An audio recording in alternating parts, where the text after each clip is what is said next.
오늘 우리가 함께 나눌 말씀은 사도행전 17장 10절로부터 15절까지의 말씀입니다.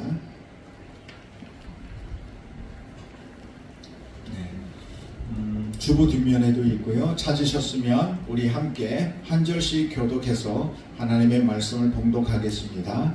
밤에 형제들이 곧 바울과 실라를 베레아로 보내니 그들이 이르러 유대인의 회당에 들어가니라.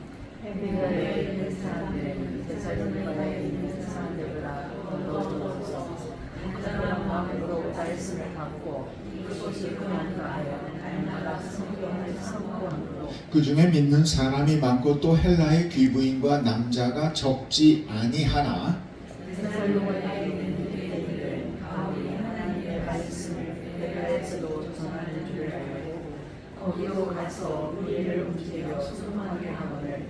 형제들이 곧 바울을 내보내어 바다까지 가게 하되 실라와 디모데는 아직 거기 머물더라. 바울을 믿는 사람들이 그를 데리고 아덴까지 이르러 그에게서 실라와 디모데를 자기에게로 속히 오게 하라는 명령을 하고 떠나니라.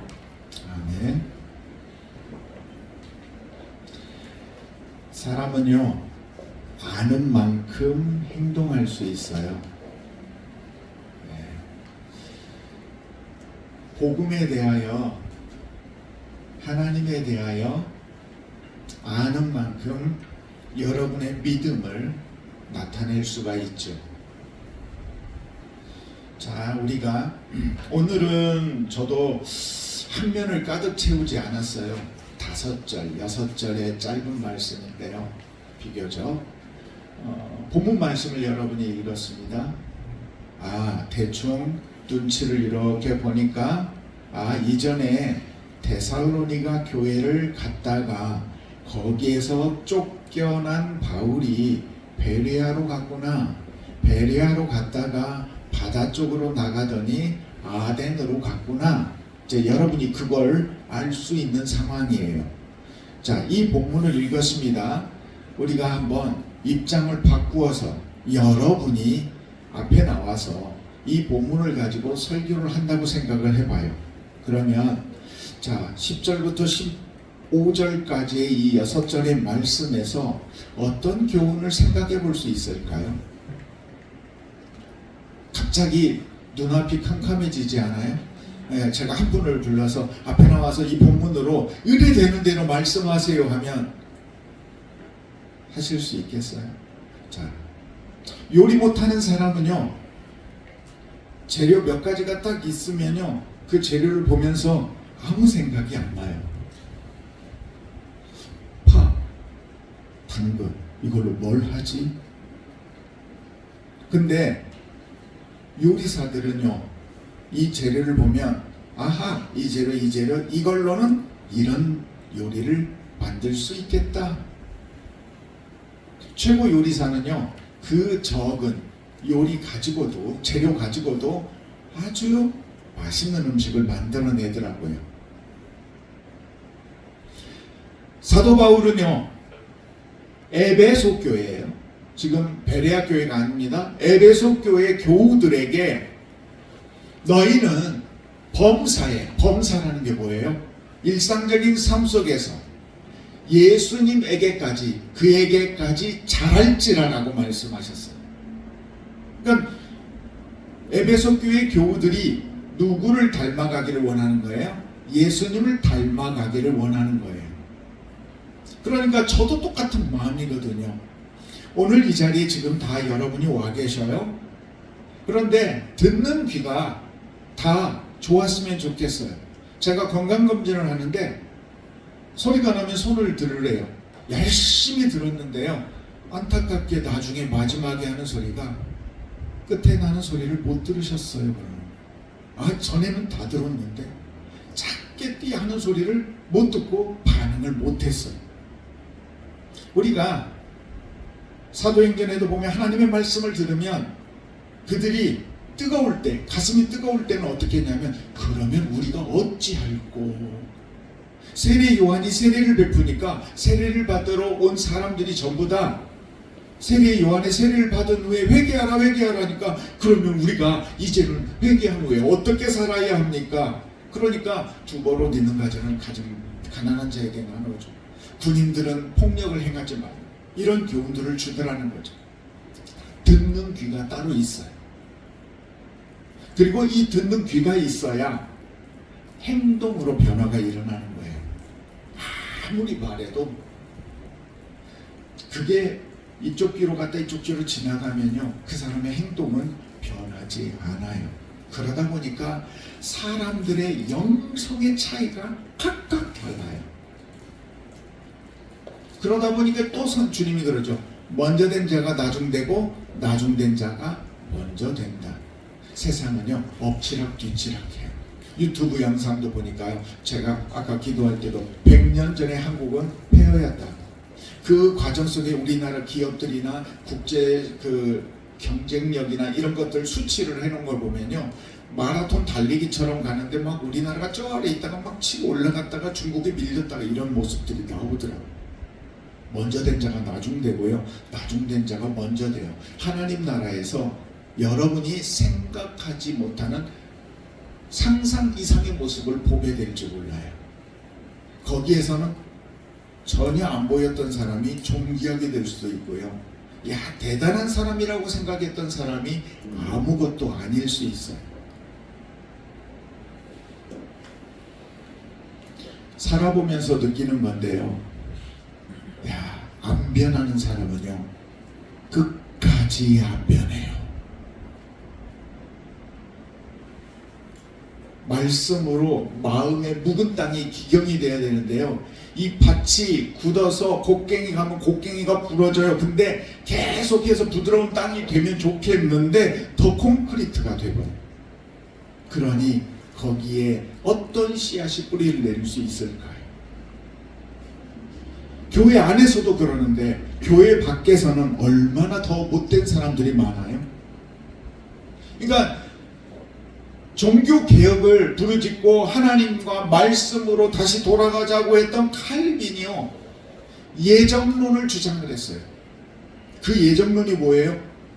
구원받을 영혼이 따로 정해져 있대.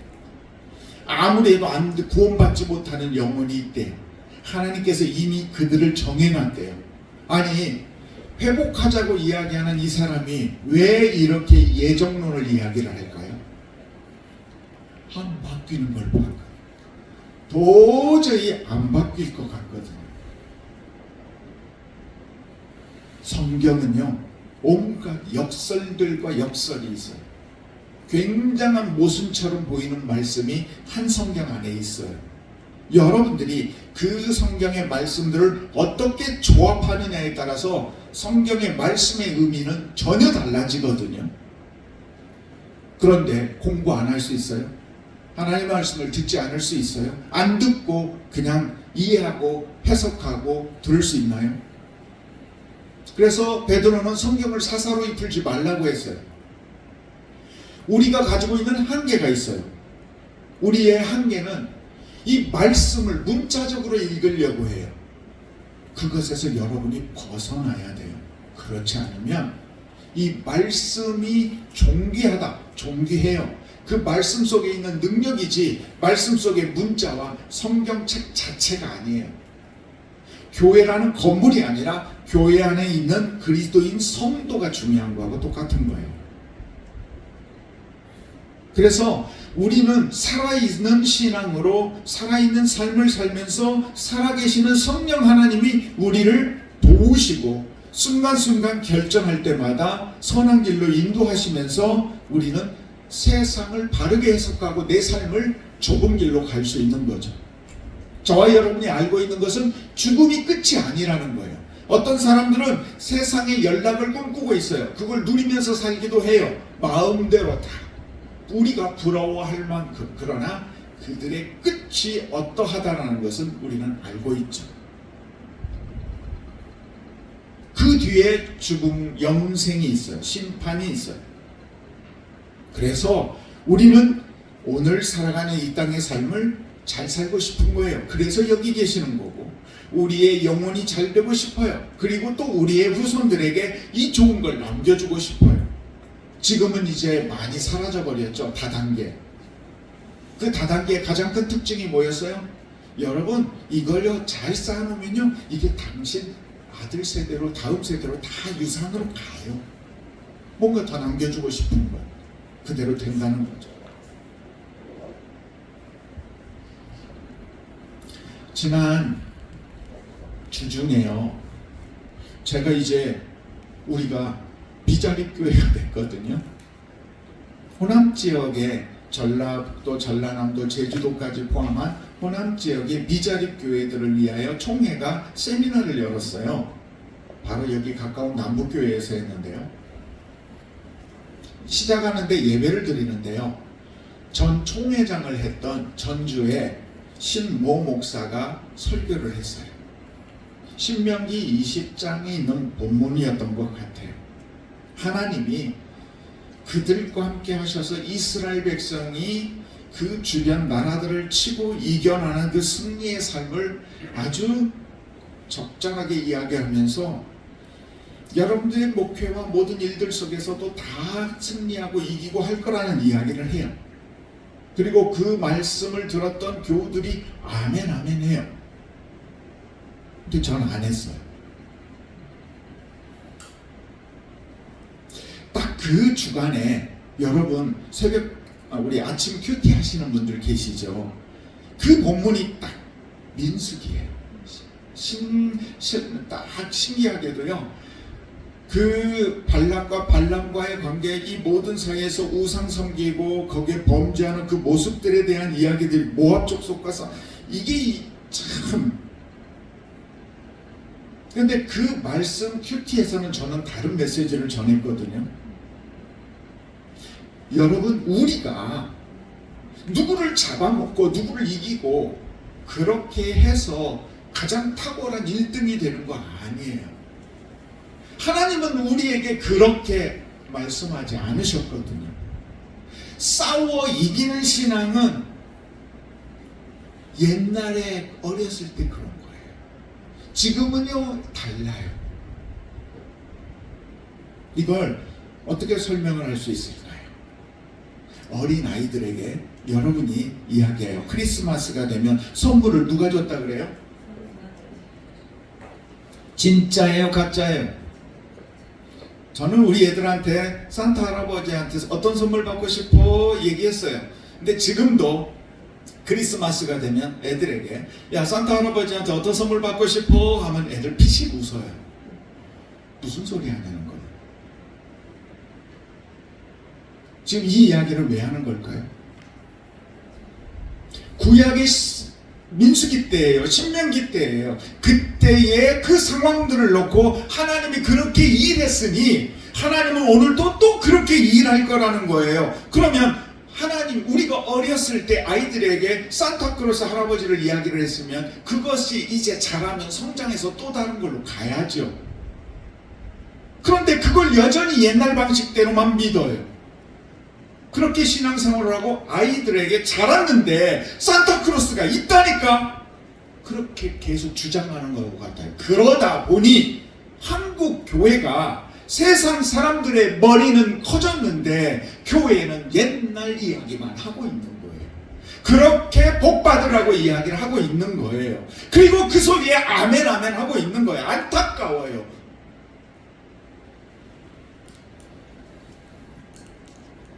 예수님이 왜 죽으셨는가? 왜 그 모든 관계와 허물과 그걸 뛰어넘고 당신의 생명으로 다 속하셨는가를 알고 나면 그 다음부터 우리는 다른 사람과 싸우려고 하면 안 돼요. 우리는 그렇게 사는 자가 아니에요. 우리의 대적은 사람이 아니에요. 그 사람의 연약함과 불쌍함 넘어서 참 안 됐다, 그것밖에 안 되는구나, 그렇게 바라볼 수 있는 큰 사람이 돼야 돼요. 우리에게 사람이라는 존재가요, 전에는 정말 저도 그랬어요. 저도 왜 그렇게 미운지, 안 바뀌고 악하다. 그런데요, 이제는 그 영혼 싸움의 대상이 아니에요. 그 영혼이 불쌍한 거예요. 그 영혼 뒤에서 조종하고 있는 사단이 미운 거죠. 왜 예수님께서 너희의 착한 행실로 하여금 하나님 아버지께 영광 돌리게 하라. 우리말 참 어렵죠? 돌리게 하라. 내가 돌린다는 거예요? 다른 사람이 돌리게 한다는 거예요? 다른 사람이 하나님께 영광을 돌린다는 거예요. 여러분이 하나님께 영광 돌리는 건 얼마든지 내 마음대로 할 수 있어요. 제가 하나님을 기쁘시게 할 수 있어요. 그렇다고 우리 아들이, 우리 자녀들이 하나님을 기쁘시게 하는 건 다른 거죠. 결국 다른 사람들로 하여금 하나님께 영광 돌리게 하라고 말씀하고 있는 거예요. 우리는 아군과 적군만 생각하고 내 편, 네 편만 따져서 이분법적 사고를 깨트려야 돼. 이것에서 벗어나야 됩니다. 저는요, 스포츠라는 게 우리 인간의 본성을 다스릴 수 있는 아주 지혜로운 방법 중에 하나라고 생각을 해요. 옛날에는요, 먹을 게 적었고요, 땅도 적었고요, 날씨가 척박해서 살려면 더 좋은 땅을 서로 차지해야 됐어요. 전쟁을 해야 됐죠. 가서 그 자리에 사람들을 죽여야 내가 그곳을 차지할 수밖에 없었어요. 근데 이제는 그렇지 않아요. 지금 전 세계에 나오는 곡식과 음료로는 기아가 없어야 정상이에요. 그러니까 이제는 싸울 필요가 없어지죠. 싸울 필요가 없는데 우리 안에는 경쟁심과 투쟁심이 있어요. 이걸 뭘로 바꿔요? 스포츠로 바꾸는 거예요. 그래서 다른 나라 스포츠를 하면 밤새워서 응원하고 있잖아요. 그리고 내가 이긴 것도 아닌데 기뻐하잖아요. 우리의 이런 본성들이 있거든요. 근데 참 멋있어요. 권투 맞고 막 퉁퉁 부어요. 끝나고 나서도 서로 껴안아요. 너보다 내가 더 세다라는 것만 보여주면 된 거지 나는 너에게 감정이 있는 주먹이 아니었다는 거죠. 경기에는 적개심이 없더라고요. 여러분, 우리에게 사람에게 적개심을 가지려고 하지 말고요, 우리의 대적은 사단이라는 것을 알아야 돼요. 그 뒤에서 조종하고 있는, 어리석어서 끌고 가는 대로 따라가는. 성경에 보면요, 음녀를 따라가서 타락하고 있는 모습이 마치 돼지가 끌려가는, 몰고 가면 그 죽음의 자리로 가는 거하고 똑같다고 이야기했거든요.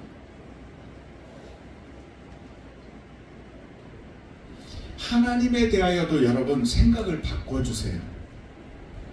내 하나님하고 하지 말고요, 우리 하나님으로 생각하세요. 나만의 하나님, 나를 위하시는 하나님이라고 생각하지 말고 우리 하나님, 그리고 그 우리를 계속 여러분 확장시켜 가세요. 능력에 따라서 어떤 사람은 가족만을 위해서 살아요. 남 속이면서도 내 가족만 먹이면 된다고 생각해요. 아니요, 그 개념을 뛰어넘어야 돼요. 나만을 위해서 사는 사기꾼들 있죠. 그걸 뛰어넘어야 돼요. 그래서 내 이웃으로, 내 나라로, 온 이 땅에 살아가는 생명들로 여러분이 그렇게 커져가야 돼요. 여리고 도상에서 강도를 만났어요. 거반 죽게 되었어요. 레위인이, 제사장이 그냥 지나갔어요. 사마리아 사람이 그를 도왔어요. 이 질문을 하는 율법사는 뭐라고 물어봤어요? 누가 우리의 이웃입니까? 근데 예수님은 뭐라고 말씀하셨어요? 누가 그 사람의 이웃이 되어 주었느냐라고 얘기해요. 우리는 자꾸 내 이웃을, 나를 위하는 사람이 누구인가를 보고 있는데, 주님은, 하나님은 우리가 그들의 이웃이 되어주라고 말씀하고 계시는 거예요. 여러분은 이미 많은 걸 줄 수 있는 위치에 있는데 베풀고 나눠주려고는 하지 않고 또 달라는 거예요. 내가 내 이웃이 누구냐고 더 붙여달라는 거예요.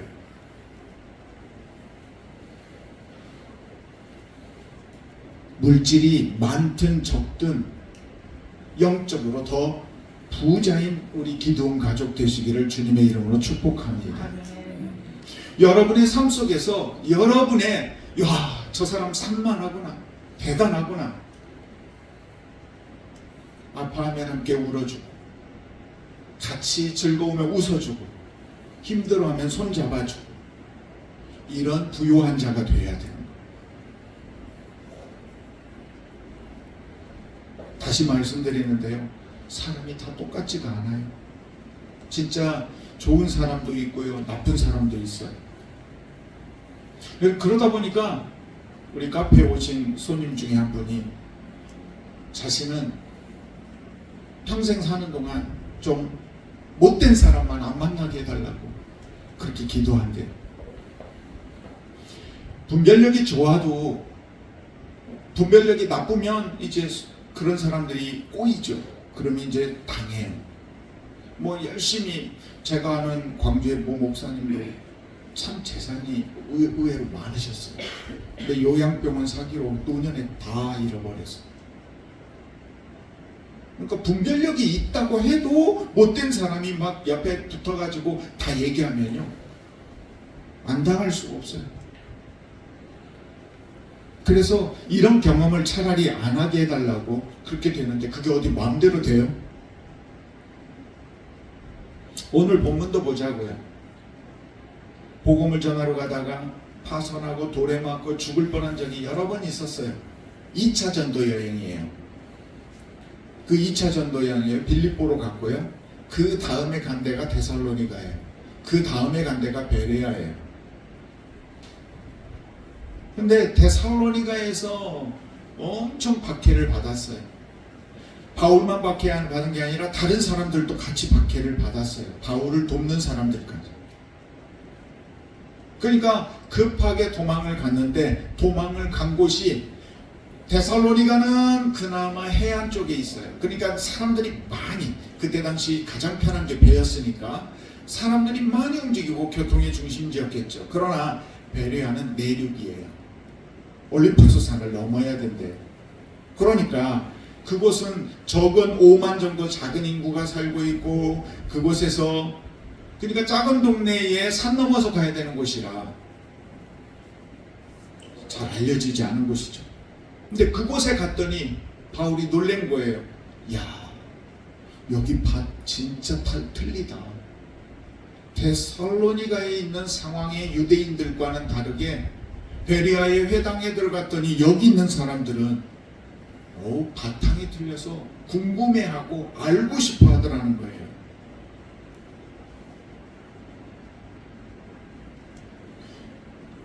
꼭두각시라는 게 있어요. 알죠? 꼭두각시. 꼭두각시는 어떻게 움직여요? 실이 달려 있어서 움직이는 대로 움직여요. 자기 스스로 움직일 줄 몰라요. 그래서 야, 저 사람은 누구의 꼭두각시야 하면 참 불쌍한 존재라는 거죠. 자기 주체성이 없는 사람이라고 평가받고 있는 거예요. 가만히 사람들을 보면요, 사단의 꼭두각시가 있어요. 자기가 그 행동을 하는데 왜 하는지를 몰라요. 또 왜 해야 하는지도 몰라요. 안타까워. 예수님이 십자가에 달리시면서 막 저주하면서 십자가에 못 박으러 하는 그들을 향해서 예수님이 뭐라고 얘기했죠? 저들이 하는 일이 자기가 무슨 일을 하는지를 모른다 그랬어요. 그래서 저들의 죄를 사해달라고 했어요. 예수님은 그렇게 자신을 저주하는 자들 위하여 죽으셨어요. 그래서 그 예수님의 죽음의 효력은 있어요, 없어요? 있어요. 그런데 그 예수님의 죽음의 효력을 내가 거부하면 그게 효력이 사라져요. 그러나 그걸 내가 인정하고 받아들이면 그 은혜가 내 것이 되는 거예요. 그래서 우리는 정말 베레아 사람들처럼 말씀을 사모해야 되고요, 그 안에 진리가 무엇인지 해야 돼요. 살펴봐야 돼요. 가만히 평소에 성경 공부도 안 하고 아무것도 안 했던 베레아 사람들이 바울이라는 사람이 와서 회당에서 예수님의 복음을 전하니까 갑자기 궁금해져서 이들이 성경 말씀을 상고했을까요? 상고한다는 말은요, 법정에서 재판을 다루듯이 아주 디테일하게 따졌다는 이야기예요. 갑자기 그랬을까요? 사람은요, 안 하던 일 갑자기 못해요. 그들은 평소에도 말씀을 존중하고 말씀의 연구를 하고 있었던 거예요. 그러니까 복음이 들어오자 야 뜨겁다, 이게 뭐냐 하고 관심을 가졌던 거죠. 여러분, 정말 큰 사람, 준비된 사람, 믿음 안에 있는 사람은요 들을 준비가 되어 있어요. 다른 사람들의 말에 들을 여유가 있어요. 마음이 너그러워요. 베레아 사람들이 그랬다는 거예요. 저는 우리 기도원 가족의 교우들이 바로 이 외유내강의 신앙으로 살아가기를 소망합니다. 여러분의 그릇이 커서 어떤 사람도 자, 나의 중심은 예수 안에 단단히 붙들려 있으면서도 겉으로는 어떤 말을 해도 타인과 그 일어나는 일들에 대하여 그럴 수 있지. 부드럽고 열린 마음. 여러분, 그럴 수 있다는 것이 그래도 된다 하고는 구별하셔야 돼요. 그래도 되는 건 아니에요. 악한 건 악한 거예요. 그러나 연약함을 인정하고 그럴 수 있다라는 넉넉한 마음, 너그러운 마음이 우리에게 있어야 된다는 거죠. 그래서 복음은 우리를 진리 안에서 자유하게 해줍니다. 죽은 자의 가장 큰 특징이 뭐죠? 숨을 안 쉬죠. 움직이지 않아요. 생각을 못합니다. 몸은 굳어 있습니다. 예수님의 복음 안에 있는 사람은 죽은 사람이 아닙니다. 그리스도인들은 계속 성장합니다. 아니, 성숙이라는 말이 더 적절한 표현일 겁니다. 성숙하게 세월을 따라 익어가는 인생. 다양한 체험을 하면요 사람의 스펙트럼이 넓어져요. 큰 사람이 되어가는 인생의 과정인 거죠. 하나님은 그렇게 우리를 이끌어 가시고 그리스도에게까지 자라길 원하십니다. 분명히 저도 바로 몇 달 전, 1년 전만 해도 하나님 정말 나쁜 놈들 많은데 왜 나만 가지고 이러십니까? 그렇게 따졌죠. 왜 나만 미워해요? 왜 나만 괴롭혀요? 근데 하나님은 제게 그렇게 말씀하시는 것 같아요. 나 너를 명품으로 만들 건데 난 너를 대충 만들려고 그러는 거 아니야. 그렇게 나를 인정하셨어요? 내가 그런 존재였어요? 힘들 때는 나 그렇게까지 되고 싶지는 않은데요. 근데 지금 생각해보면 그 과정들을 통해서 하나님은 계속 변화시키고 더 큰 사람으로 만들어 가시더라는 거죠. 잘할 건가? 잘하길 멈출 건가? 여러분도 선택할 수 있어요. 저도 선택했거든요. 끊임없이 하나님, 그냥 난 여기서 욥처럼 죽고 싶어요. 그렇게도 말을 했고요. 하나님을 거부할 수도 있어요. 이게 우리에게 주신 자유입니다.